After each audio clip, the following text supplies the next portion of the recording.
ఈ ఉదయమున నీవు ఎవ్వరినీ కలుసుకొనక ముందు ప్రభువును కలుసుకో. నీవు ఎవ్వరినీ చూడకముందు ప్రభువును చూడు. నీవు ఎవ్వరితో మాట్లాడకముందు ప్రభువుతో మాట్లాడు. నీవు దేనిని వెదకకముందు ఆయన రాజ్యమును నీతిని వెదకు.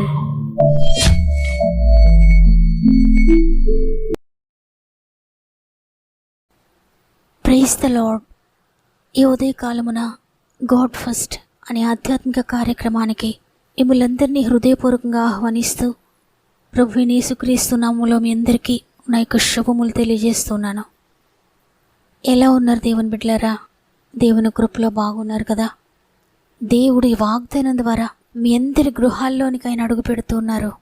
మీరు ఏ సమస్యల్లో ఉన్నా, మీరు ఏ పరిస్థితుల్లో ఉన్నా, ఆయన నన్ను చూడడం లేదు అని నీవు ఎప్పటికీ అనుకోవద్దు. దేవుడు నిన్ను చూస్తున్నాడు కాబట్టి, దేవుడు నిన్ను గురించి ఆలోచిస్తున్నాడు కాబట్టి ప్రతి ఉదయం మీతో మాట్లాడుతున్నారు. ఆయన చేసే కార్యములను గురించి ప్రతిరోజు నీకు ఆయన వివరిస్తూ ఉన్నారు. అవన్నీ మీ జీవితంలో జరిగించడానికి ఆయన సమర్థుడు. కాబట్టి ఎంత మాత్రము దిగులు పడద్దు. వాగ్దానాన్ని ఎత్తిపట్టి ప్రార్థించండి, మీ జీవితాల్లో నెరవేరబోతుంది. మీకేమైనా ప్రార్థన విన్నపములుంటే కామెంట్స్ ద్వారా నాకు తెలియచేయండి.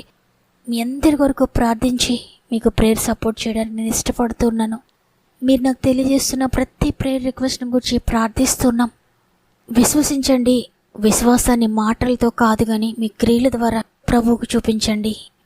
అద్భుతంగా మీ విశ్వాసాన్ని బట్టి మీరు విడుదల పొందుకోబోతున్నారు. సమస్త మహిమ, ఘనత, ప్రభావములు ఆయనకి చెల్లునుగాక. ఈరోజు ప్రభు మనతో మాట్లాడుతున్న మాట నిర్గమకాండము 2వ అధ్యాయము 24వ వచనము.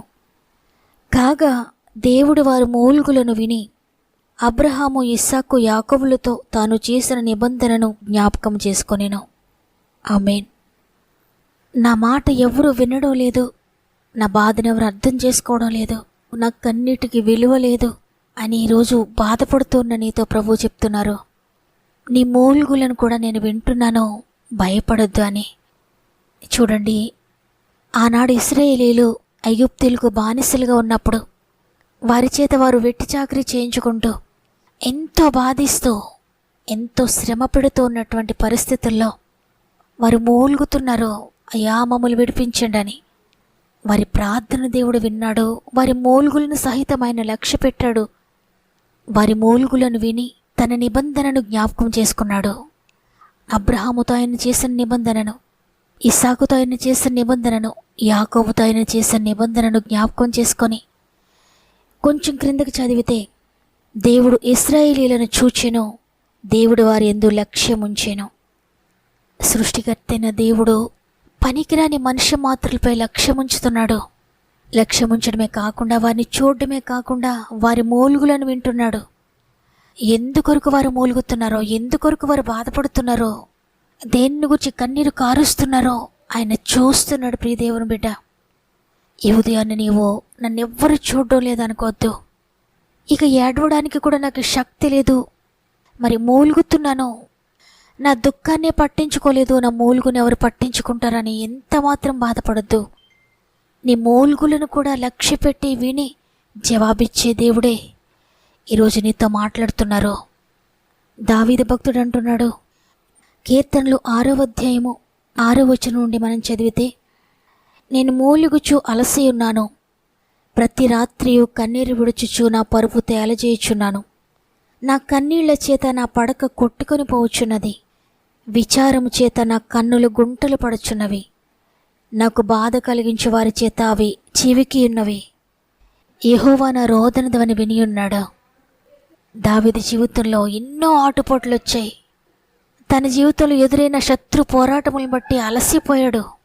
ఎటు తోచక ఉన్నాడు అనేక సార్లు. ఇన్ని ఇబ్బందులు గుండా ప్రయాణిస్తూ ఉన్న సమయంలో స్వంత వారే దావీదుపై పగపట్టి చంపడానికి తరుముతూ ఉన్నప్పుడు భయంకరంగా అలసిపోయాడు, జీవితంలో విసిగిపోయాడు. అయినా కూడా ప్రభు సన్నిధిలో మొరపెడుతున్నాడు. నా రోదన ధ్వని ఆయన వింటాడు, నా ప్రార్థన వింటాడు. నేను అలసిపోయి మూలుగుతున్నాను, నా మూలుగును కూడా లెక్క చేస్తాడాయనని విశ్వాసంతో ప్రార్థిస్తున్నాడు. ప్రతి రాత్రి కూడా ప్రార్థిస్తున్నాడంట. కన్నీరు దేవుని సన్నిధిలో విడుస్తున్నాడు. పరుపు తేలిపోయే విధంగా ప్రార్థిస్తున్నాడు. తన ప్రార్థన దేవుడు విన్నాడు. నా రోదన ధ్వని ఆయన విన్నాడని ధైర్యంతో చెప్తున్నాడు. ఈరోజు నీవే పరిస్థితిలో ఉన్నా, నీ మూలుగుల ధ్వని ఈ లోకంలో ఎవ్వరు వెనుకపోయినా పరలోకమందున్న సృష్టికర్త అయిన దేవునికి నీ మూలుగు వినబడింది. ఈ లోకంలో నిన్ను బాధించే వారిని బట్టి, నిన్ను వేధించే వారిని బట్టి, నీకు ఎదురవుతున్న భయంకరమైన పరిస్థితులను బట్టి, నిన్ను క్షీణింపచేస్తున్న పరిస్థితులను బట్టి నీవెంతగా ఏడుస్తున్నావో, ఏడ్చి ఇక ఏడవడానికి శక్తి లేక అలసిపోయి విసిగిపోయి ఇక నేను ప్రార్థన కూడా చెయ్యలేనని దేవునికి దూరం అవ్వద్దు. నీవెంత అలసిపోయినా, ఎంత విసిగిపోయినా ప్రభువుని విడిచిపెట్టదు ప్రియ దేవుని బిడ్డ. ఎందుకంటే నీ ప్రార్థన వినే దేవుడు ఆయన మాత్రమే. నిన్ను పట్టించుకునే దేవుడు, నిన్ను పట్టించుకుని నీ మూలుగును కూడా విని వెంటనే జవాబిచ్చే దేవుడు ఆయన. నీవు ఒకవేళ ఇంతవరకు అనేక మందికి నీ సమస్య చెప్పుకొని బాధపడి ఏడుస్తున్నావేమో, ఇక నుండి అవన్నీ మానే దేవుని సందులో మోకరించు. దావీదు వలె ప్రార్థించు. నీ కన్నీరంతా కూడా ఆయన సందులో కార్చు. నీ ప్రతి కన్నీటి బొట్టును కూడా ఆయన తుడిచివేస్తాడు. నీ మూలుగులకు సహితమైన జవాబిస్తాడు. అన్నా కూడా ఇదే విధంగా గర్భఫలం లేదని అనేక మంది మాటలతో విసిగిపోయింది, అలసిపోయింది తన జీవితంలో. ఎంతగా అలసిపోయిందంటే ఇక నాకు ఏ హోప్స్ లేవు, ఇక నేను బ్రతికి ఉండే ఉపయోగం ఏముందని ఎంతో విచారిస్తూ ప్రయత్నాలన్నీ మాని ప్రభు సన్నిధికి వెళ్ళి మోకరించింది. కన్నీరు కారుస్తుంది, మూలుగుతుంది. ప్రవక్త చూసి అంటున్నాడు, నీవు మత్తురాలవై ఉన్నావా? దేవుని సందులోకి వచ్చి మౌనంగా ఉన్నావేంటి, ప్రార్థించడం లేదేంటి అంటున్నాడు. కానీ తన హృదయంలో ఉన్న వేదన, తన మూలుగు ప్రవక్త గమనించలేకపోయాడు. కానీ దేవుడు చూచాడు. అన్న యొక్క మూలుగు దేవుని సన్నిధికి వెళ్ళిపోయింది. ఆ మూలుగును విన్న ప్రభువు వెంటనే జవాబిచ్చాడు. అద్భుతకరంగా సమూయేలును దయచేశాడు దేవుడు. ఈరోజు నీవు ఎంతమంది చేత బాధించబడుతూ, హింసించబడుతూ, ఏ పరిస్థితులను బట్టి అలసిపోయిన స్థితిలో, శక్తి లేని స్థితిలో ఉన్నావో, అన్నవలే దేవుని సంధికి వెళ్ళి ఆయన సంధిలో మోకరించి నీ రోదన ధ్వని ఆయనకు వినిపించు. ఆయన సన్నిధిలో రోదించు. ఆయన సన్నిధిలో మొరపెట్టు, ప్రార్థించు. ఆయన జవాబు ఇచ్చేంత వరకు ఆయన పాదాలు విడిచిపెట్టొద్దు, ఆయన సన్నిధి విడిచిపెట్టొద్దు. తప్పక నీకు జవాబు ఉంది. మనుషులు ఎవరు జవాబు ఇవ్వకపోవచ్చు, ఏవి కూడా నేను ఓదార్చలేకపోవచ్చు, కానీ ప్రభువు నీ మూలుగును వింటాడో, నీకు జవాబు ఇస్తాడు. నేను త్రోసివేయని ప్రభువే ఈరోజు మాట్లాడుతున్నారు. నీ మూలుగును వింటానమ్మా, భయపడద్దు. నీవు మూలుగుతున్నావా, అలసిపోయి ఉన్నావా, నేను నీకు జవాబిస్తాను, నేను నీ మూలుగును వింటున్నానని ప్రభు నీతో మాట్లాడుతూ ఉండగా ఈరోజు దేవుని సందులో మోకరించు.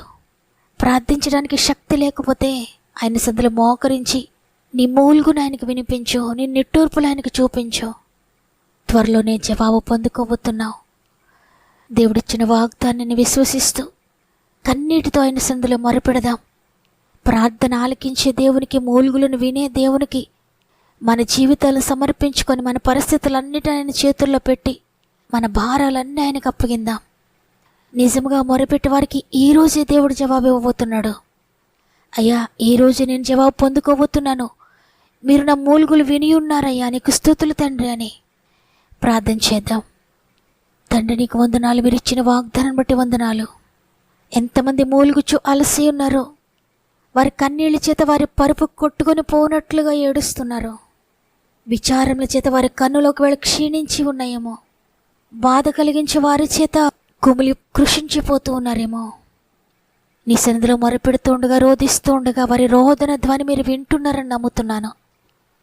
వారే పరిస్థితులను బట్టి నలిగిపోతున్నారో, పరిశుద్ధాత్ముడా ప్రతి కుటుంబమును జ్ఞాపకం చేసుకోండి.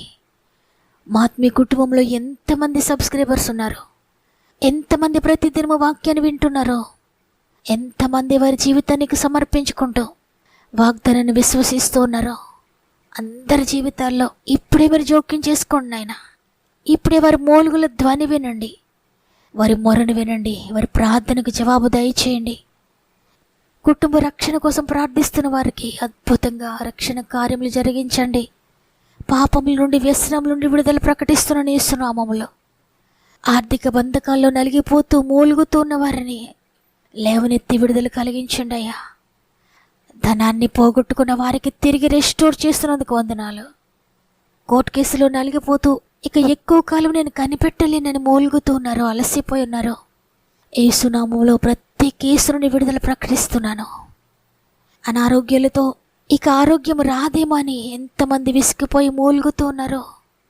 వారికి ఉన్న బాధను బట్టి, వారికి ఉన్న అనారోగ్యాన్ని బట్టి కృంగిపోయి ఉన్నారు. ప్రతి ఒక్కరికి నీ బలము దయచేయండి అయ్యా. నిశ్చయంగా ప్రతి రోగమును యేసు మీరు భరించి విడుదలిస్తున్నందుకు నీకు స్తుతులు చెల్లిస్తున్నాను. ప్రతి ఎముకను ముట్టండి, ప్రతి నరమును రివైవ్ చేయండి, ప్రతి అవయవాన్ని ముట్టండి ఆయన. తల నుండి అరికాల వరకు మీరు ముట్టి లేవనెత్తండి. పరిశుద్ధ రక్తము చేత ప్రోక్షించబడుతున్నారు. యేసు నామములో, యేసు రక్తములో పూర్తి విడుదల, పూర్తి ఆరోగ్యం, పూర్తి స్వస్థత ప్రకటిస్తున్నాను. నమ్మిన వారందరూ స్వస్థత పొందుకుందురుగాక. తండ్రి, ఏ అవమానాల్లో ఉండి దిగులు పడుతూ కన్నీరు కారుస్తూ మూలుగుతున్నారో అవమానాలకు బదులుగా రెట్టింపు ఘనతను మీరు దయచేస్తున్నారని నమ్ముతున్నాను. ప్రతి గర్భమును ముట్టండి అయ్యా, ప్రతి గర్భమును ముట్టి అద్భుతం చేయండి తండ్రి. ఉద్యోగ ప్రయత్నాలను ఆశీర్వదించండి, వివాహ ప్రయత్నాలు దీవించండి.